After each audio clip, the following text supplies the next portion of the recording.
Yeah, I How's can the see weather in almost. Murfreesboro? It's it's good. It's not raining. Still a little We're, dreary, but we're drizzly down here today. yeah. What do you call a kangaroo? What do you call a kangaroo's lazy joey? You know what a joey is? hmm What do you call a kangaroo's Um, lazy joey? I don't know. How about a pouch potato? That's good.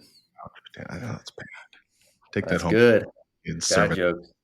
Hey guys, Aaron Cochran, by Tennessee team lead.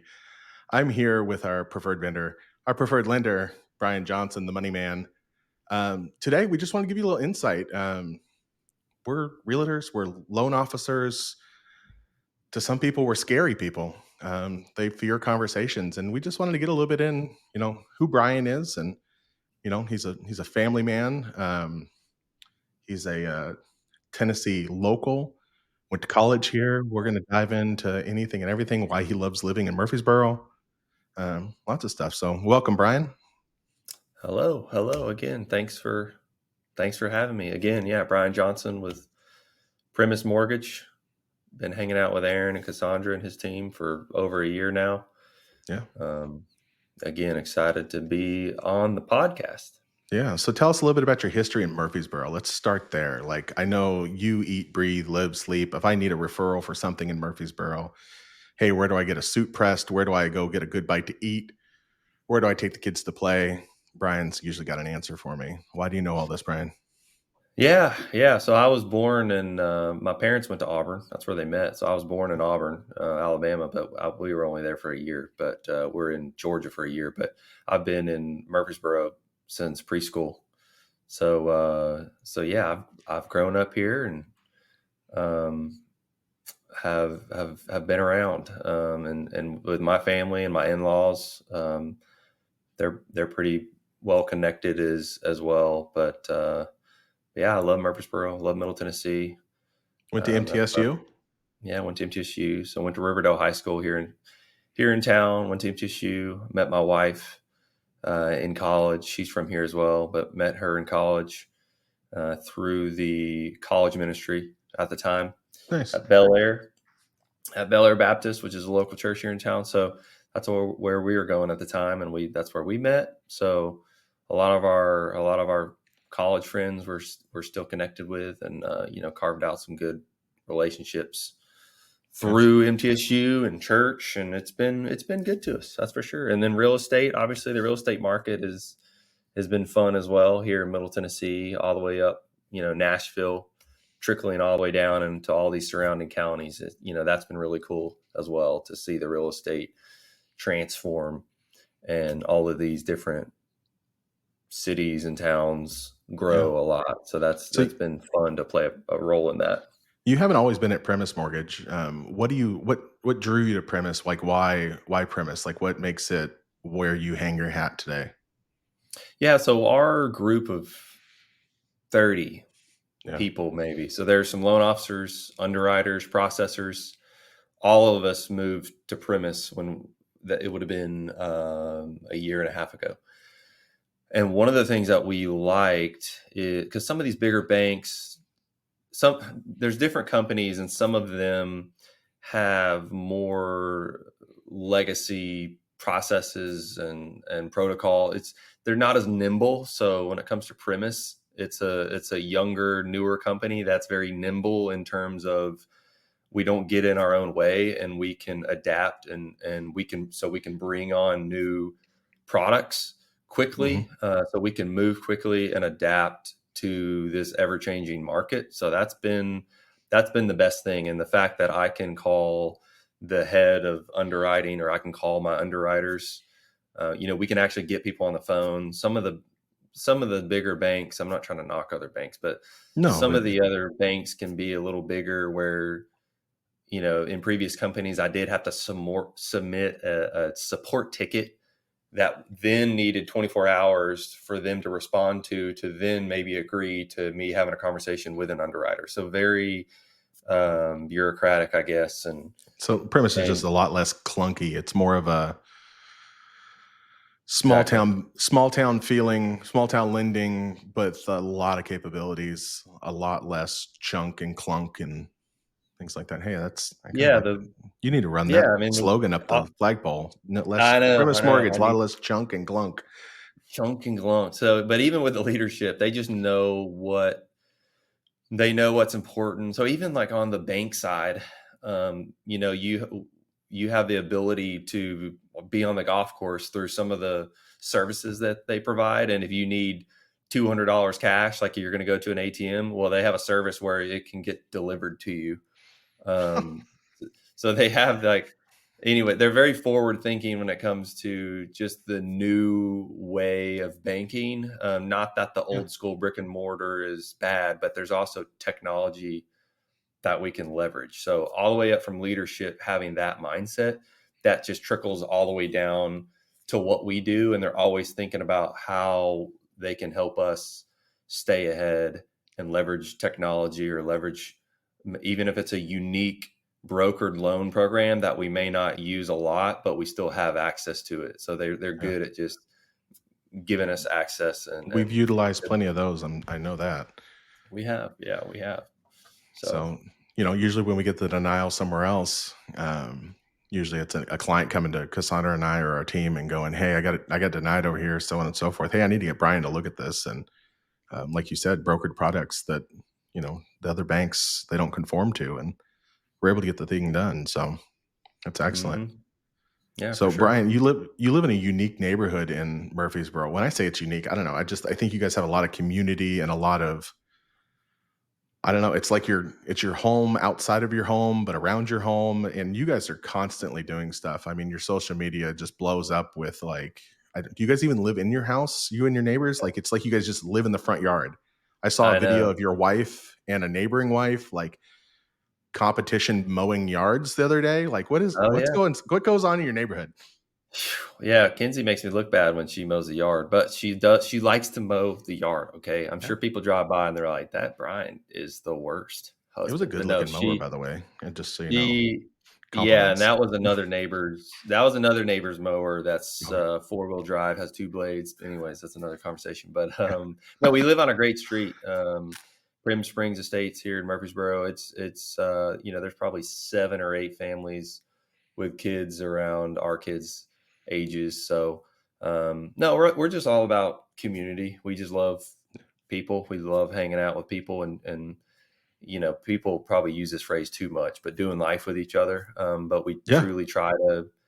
we truly try to do that at church. We're at New Vision here in town, but they call them refrigerator buddies. That just means like when you're I don't close think I've heard enough. that term.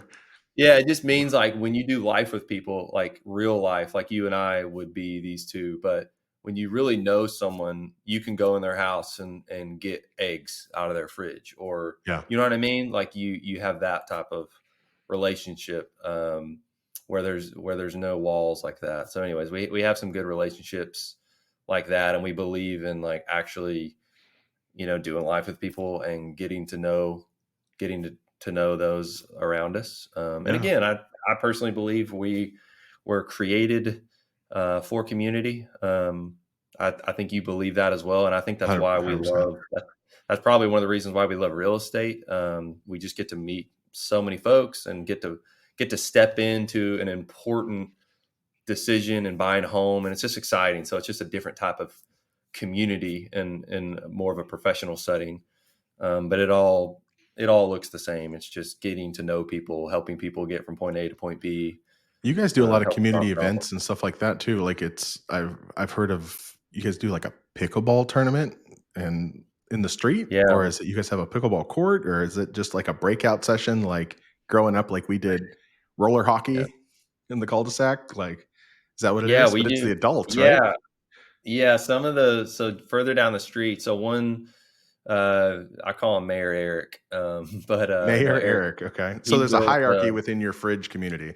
Yeah, possibly, but no, he actually built a pickleball court in the back of his backyard. So there's like an official pickleball court there. So that's where we play now. But yeah, they'll play they'll be playing hockey in the street. So when you're driving home, like, they're picking up the nets and kind of moving out of the way. And to me, that's what a neighborhood should look like. I'm just excited for the kids to have other kids to grow with, and just do community Yeah. in that way. So it's definitely been fun for sure. And it's rare to see stuff like that. Like whenever I go to somebody's home and I'm talking to them and I'm doing a consultation and I'm learning about them and I'm learning about the community and finding out how I can market their home, I can usually tell the level of community that they have around them by just asking about the neighbors. Like, hey, what's your relationship with your neighbors? And it's amazing how nowadays that there are so many people that go, I don't know, I never talk to him. He works a lot, or I work a lot. I don't know. I rarely see him.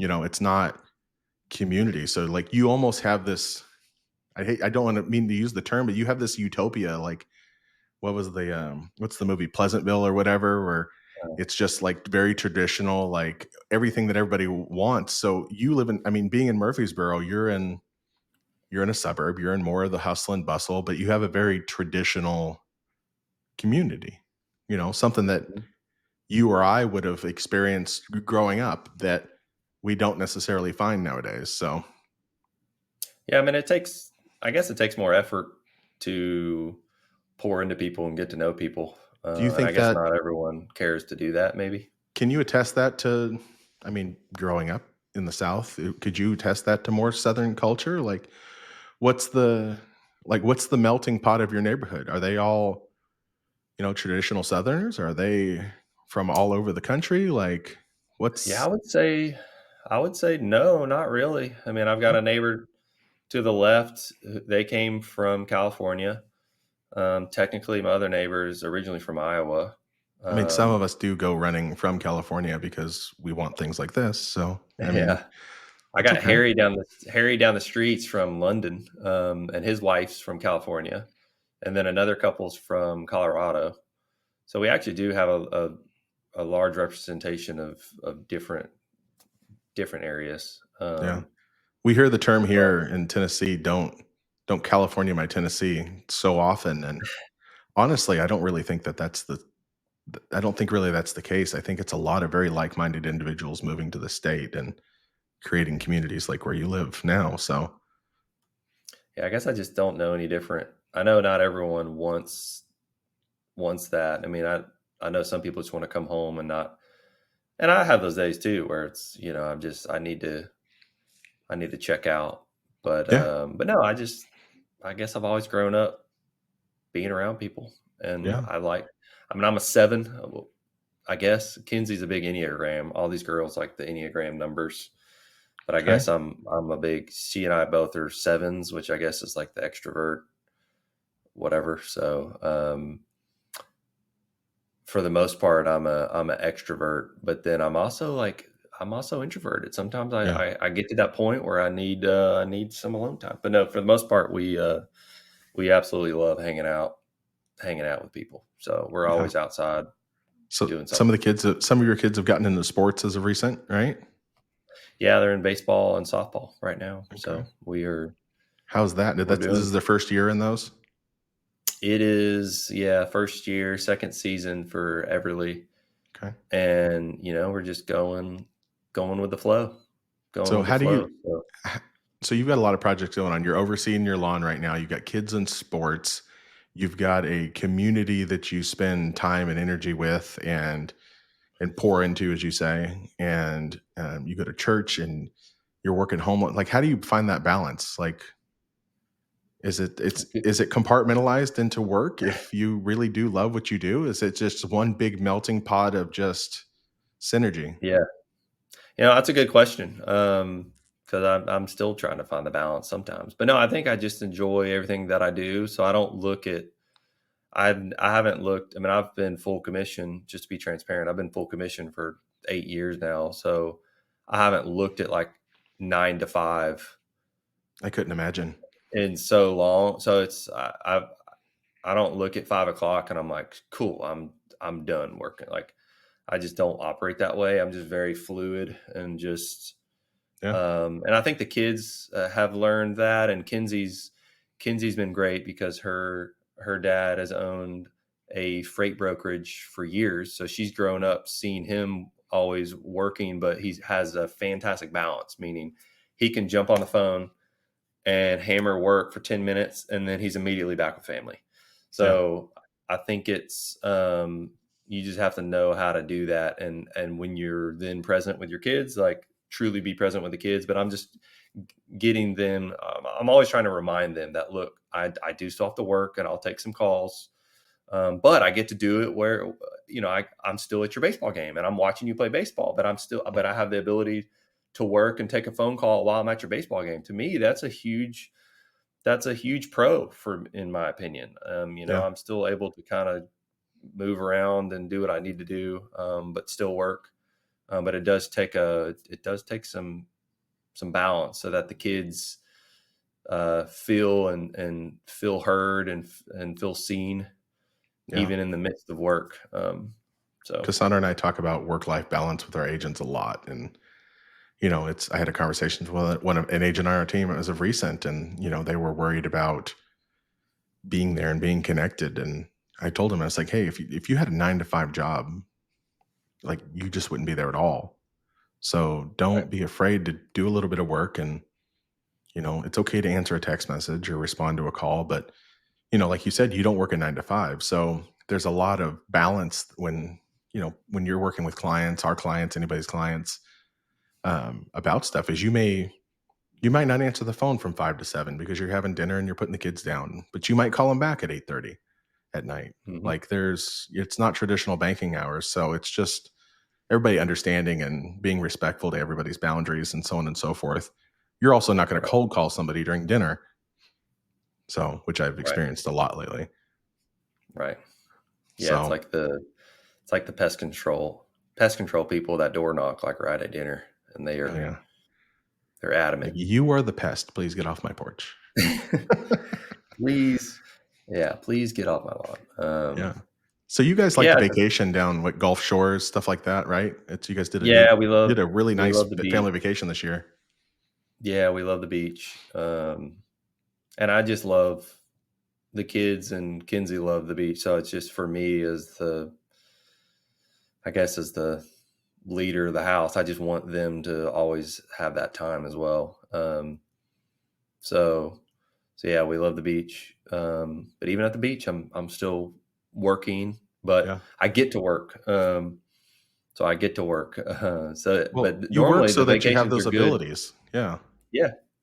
Yeah. And I do Your think family has it's, those abilities to do that stuff. If you yeah, weren't working, we wouldn't be here. So I have to explain that to my kids all too I often. know.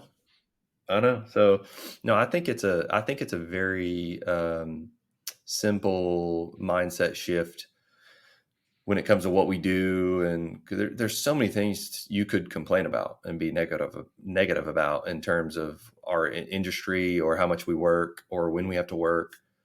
There's just so many things you can complain about and be negative about, but it's just this simple mindset shift, in my opinion, that if you just kick it just over here and you're just positive and you just work and you just Yeah. work hard and keep a good attitude, like it's just, and that sounds so cheesy to say, but that's just, I try to stay in that lane and just have that approach and just be grateful.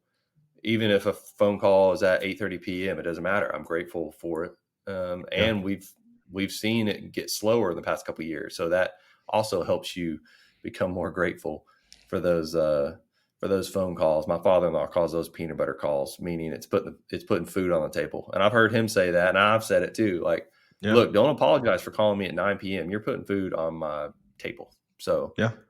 thank you for calling, and how can I help you? So Right. that's a little bit of my approach. So Yeah. So I've put you on the spot in the past. I've called you for Cassandra and I, and Cassandra and I've only lived in Tennessee 2.5 years, and we visited frequently, family and stuff like that in the past before we moved here. But let's paint the scenario. You're going to go on an overnight with Kinsey.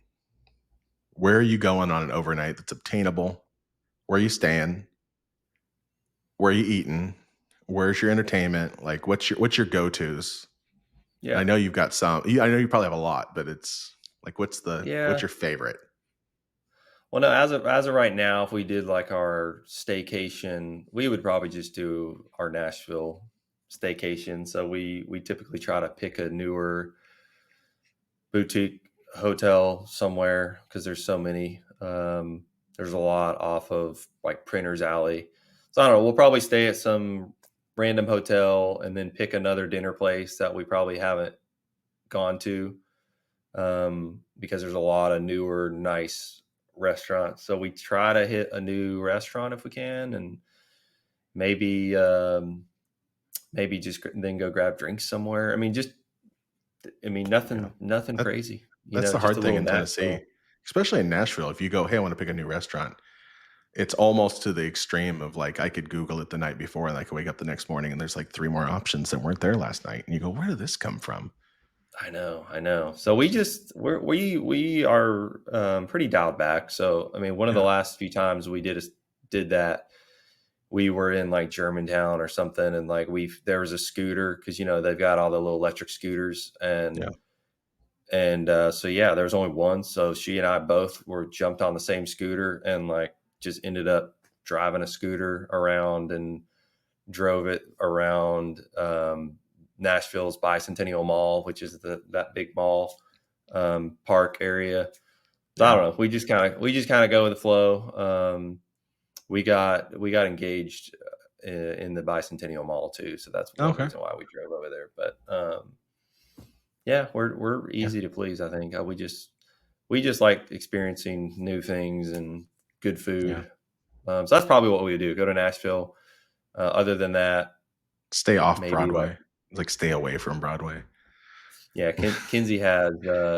I love Broadway, but no, Kinsey does have one of those hats that says locals don't like Broadway or No. something like that. The But only reason I go no, to I like Broadway is to Broadway. people watch. I just park me on a bench, give me a Yeah, beer, I I'll like watch it. people watching, and I Yeah. love. Our Broadway's it's blown up down there. So, and then we'll go to random concerts.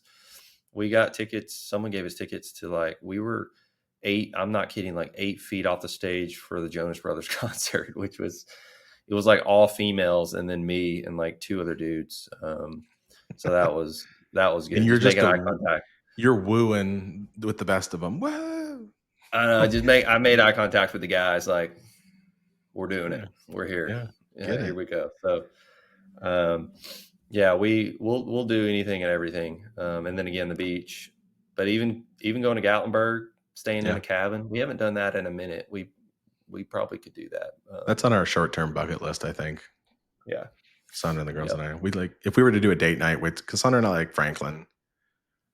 Yeah. Little stay in Yep. Franklin, little graze on Main, listen to Love some Franklin. music, walk around, grab some ice Hmm. cream, head back to the room. Just low Yep. key. Less hustle and Hmm. bustle.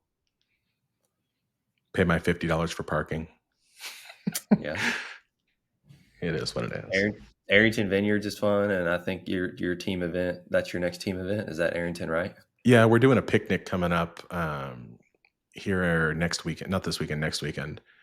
Yeah. It's our first team picnic, so it's just a way for us to get together and bond. And we've invited our preferred vendors and getting them in there and getting everybody intertwined and mingling Yeah. and having fun. So it should be a good event. Yeah, that'll be good. Yeah, Arrington's great. We love that. We love that spot for sure. There's just so many cool things happening around Middle Tennessee for sure. So we Yeah, enjoy it. that's good. So what's the latest and greatest that's coming to Murfreesboro that you're excited about? Like, what have you seen? You guys are getting an In-N-Out burger again soon. Like, there's stuff Yeah, I would coming. say for me, it's I'm drawing a blank on the Did you ever take the kids ice skating there in Murfreesboro? I'm thinking yeah, about taking the yeah, a few girls up times. this year. Yeah, Cassandra cannot ice skate worth a lick, but yep, I can, oddly enough. You wouldn't think it. I scream ice skater. yeah, exactly. No, I'm drawing a blank on the grocery store, the like organic You're getting Trader a Trader Joe's. Joe's. Yeah, you're Sorry, getting a Trader Joe's. that's probably the most recent biggest thing that's happening. That build is 2/3 of the way done, maybe halfway done. Yeah. So that's cool. Broad Street or Broad Street in Murfreesboro. They're completely redoing that. So there's going to be a lot of retail, and I think there's going to be 2 pedestrian bridges that go over Broad Street. Oh yeah. And then there's a river that was covered years and years and years ago that comes off of Stones River. So they're opening that back up and making some greenery and some sidewalks. So there's a lot happening to Broad Street right off the square. You have So been that's on the Murfreesboro Facebook page. I can remember yeah, these stories coming out of there. What's his name that runs yeah. that page? Oh, I I always don't forget his know his name. name. Yep, He's slick. Yeah, he just keeps yep. everybody in Murfreesboro informed, and He does. So there's a lot. There's a lot happening. There's a lot of yeah. cool things happening. So Well, it's good to hear that, that Murfreesboro, even though there's a lot of hustle and bustle and things like that, that there's a lot of community and um, like how big's the church you go to? How many people do you think you have that attend your oh church on a goodness, regular? I'm terrible at numbers. I mean, it's a big church. It's not the It's World Church. I mean, the World Church is like 3 city World Outreach. blocks. Yeah, World World Outreach. Outreach is the biggest. New Vision's pretty big, but you're still well connected because we have a good small group there. Wednesday, so on Wednesday nights, I'll teach second graders. Okay. So that's fun. Humbling. I don't have great classroom management. I've learned. I gotta crank it up with some of these second graders. Gosh, I can't But even. that's fun. I struggle to teach my girls. Like I couldn't imagine teaching a group of them. Yeah, it's just yeah, it's wild. They all like want to go to the bathroom at the same time and not listen, and they smack each other. But no, it's good. So for a big It's my church, morning. yeah. So I like it though. For a big church, it's you are able to have community, um, Yeah. and it's very intentional in terms of the leadership there, and when it comes to community and whatnot. So Yeah, that's yeah, good. we enjoy it. Yeah. Well, like I said before when we started this, it's the biggest thing is just to try to take down the barriers for people and understand that we're human beings and that it shouldn't be scary conversations. And you'll hear me talk about in several videos that, the lender conversation is always the scary conversation. And we're enablers and we try to help people get done what they want to do. And we're not offering no's and we're not like, we have a family, like you're seeding your own yard, like your wife mows the yard. Like there's, it's it's not the big scary banker man, Right. and they just need to understand to pick up the phone. And I'm looking forward to the next person picking up the phone and calling you and just asking you about pickleball before they even get into Yeah. their loan. Like Yeah. just understand that we do the same things that you guys do, and we're not money hungry driven. Like we're just trying to put food on the table for our families, and we sacrifice a lot for our families, and we sacrifice a lot of our family time for you. So hmm Yeah. it's That's definitely my biggest takeaway with lending on mhm. my side of the fence is, again, it's not this big, it doesn't have to be this big, scary conversation. I'm not this big, scary banker. Like, let's just have a conversation. And I tried to do Zoom calls. I did a Zoom call earlier in the week. I'll try to do that if people want to and are willing, because that helps break down some barriers. And like, look, Yeah. we're just 2 people eyeballing each other. Let's Well, chat through your game plan. and you've always shared with me your biggest complaint is you don't get a lot of FaceTime with people because Right. usually it's a loan application and there's a lot of transactional processes in what you do, and you don't get to go show the homes and learn about the family and all that stuff that we do as agents. So yeah, Right. hopping on that Zoom call just creates that relationship and makes Right. people understand that you're here to help them accomplish what their goals are and to put them in the best scenario. And Right. we've talked about it before, being a broker, you have the ability to share with them different options and allow them to pick the best option that fits their needs instead of A, B loan program and this is what it is and there's no hmm there's no accessories. Right. So Yep. that's good. I agree. I honestly learned new things about Primis today that I didn't know, and it's I learned some new things about you. That's fun. Yeah. And There's I always, hope to I know I hope there's to have more always, of these, and let's stay up to date on for sure. let's start a whole nother podcast about the what'd you call it, the fridge friends or Refrigerator buddy. refrigerator buddies. That's Yeah. the new. What's It's that a one podcast? cheesy. The Two Bears, Yeah. whatever. Yeah, it's going to be refrigerator buddies is the new podcast. It's a cheesy phrase, cheesy term, but it's the premise behind it is important. Yeah, I like what you did with the words there. Premise behind it. Yeah, that was good. That was a good roll through. Yeah, mm-hmm. That was nice. So, hey, Bryan, thanks so much. We'll make sure to have Bryan's contact information in the description below on this video. Make sure you guys share and like, and reach out to Bryan. Just, I bet you can't beat him at pickleball. So, you guys have a great week, and look forward to talking to you. Thanks, Bryan, for being on today. Hey, thank you, Aaron, again for having me. Talk soon. All right, bye.